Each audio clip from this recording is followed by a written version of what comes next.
This ABC15 flash briefing is sponsored by Sanderson Ford. All roads lead to Sanderson Ford. With your top stories from ABC15 Arizona. Still ahead here, the valley under an excessive heat warning once again as some of the Phoenix hiking trails close at 11 this morning because of it. The Salvation Army is also activating their 11 heat relief stations to keep people safe. Anyone in need of a place to cool off and hydrate is welcome at these spots. They're open today from 11 a.m. until 5. On top of the Salvation Army's heat relief stations, Maricopa County has hundreds of stations valley-wide as well. You can find a full list at ABC15.com. And with scorching hot temperatures, most folks know to lather up with sunscreen.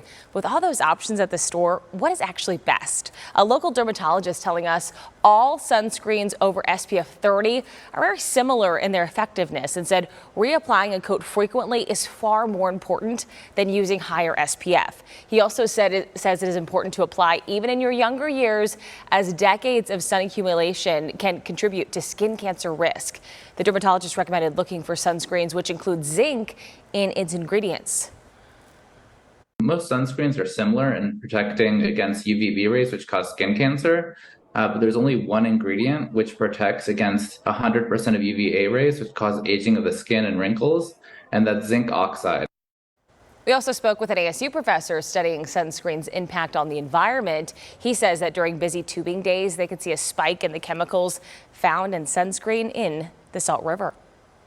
Happening today in the valley, the Phoenix City Council will vote on lowering property taxes. If passed, rates would drop slightly, but experts say with home prices changing, people would pay about the same since it's all based on your home's value. From pool parties to fireworks, of course, you want to have your phone handy to snap photos this 4th of July. But is that the best idea for your device? Consumer reporter John Matarese explains why it's the most dangerous time of the year for phones, so you don't waste your money. You may not realize this, but the 4th of July is the most dangerous day of the year for your phone. Think about it. You've got water, you've got heat, you're running around. That's why it's so important to protect your phone from the elements.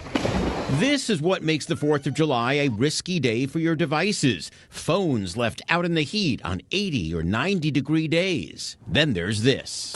Your phone ending up at the bottom of a lake or a swimming pool. A lot of people are spending time outdoors, usually around the water. Alex Hausfeld is a tech expert with U-Break iFix by Assurion. He says phone accidents last year went up 42% on the 4th of July compared to any other day of the year. A small splash or maybe a quick drop inside of shallow water might be okay for the device. We still recommend getting it dry as soon as possible. For water damage, a cracked screen makes damage even worse. There can be corrosion similar to something like you might see on rust. If your phone ends up in water, Alex says shut it down and don't plug it in. It can cause the phone to short circuit, causing more damage than even the water did before. Then there's heat. Your phone shouldn't be exposed to the sun or left in your car for long periods of time. And they can cause damage or sometimes even melting of the components inside of the device. Prevention is key, so consider a thermal phone case to protect against overheating. And remove your phone's plastic case, which can hold heat in. For water damage, Alex recommends a waterproof case or at least a plastic bag.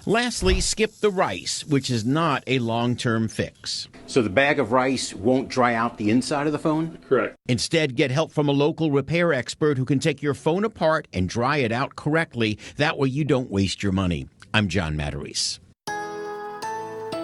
With your most accurate forecast, I'm meteorologist Ashley DiMartino. We have got dangerous heat expected again for the afternoon around our state. So the excessive heat warning still in place. It goes until Tuesday night. We need to make sure we're staying hydrated and limiting our outdoor time. When it comes to our air quality, it is going to be unhealthy, which means a high pollution advisory is in place again today, which watches Tuesday through Thursday. UV index will be extreme, so that burn time without sunblock is less than 10 minutes. Check out the temperatures that we're going to see across the state today. 120 Lake Havasu, 118 for Bullhead City, 99 Prescott and Payson, 102 for Sedona, 104 for Globe, and 94 expected for Show Low. Overnight temperatures will see 65 Prescott, 66 Payson, 75 Globe, and 83 for Bullhead City. So that 7-day forecast will keep temperatures above the 110 mark, not just for the holiday, but all the way through the week. Plenty of sunshine coming our way and overnights in the 80s. For the latest headlines, weather, and traffic, head to abc15.com or download the free ABC15 mobile app. This ABC15 Flash Briefing is sponsored by Sanderson Ford. All roads lead to Sanderson Ford.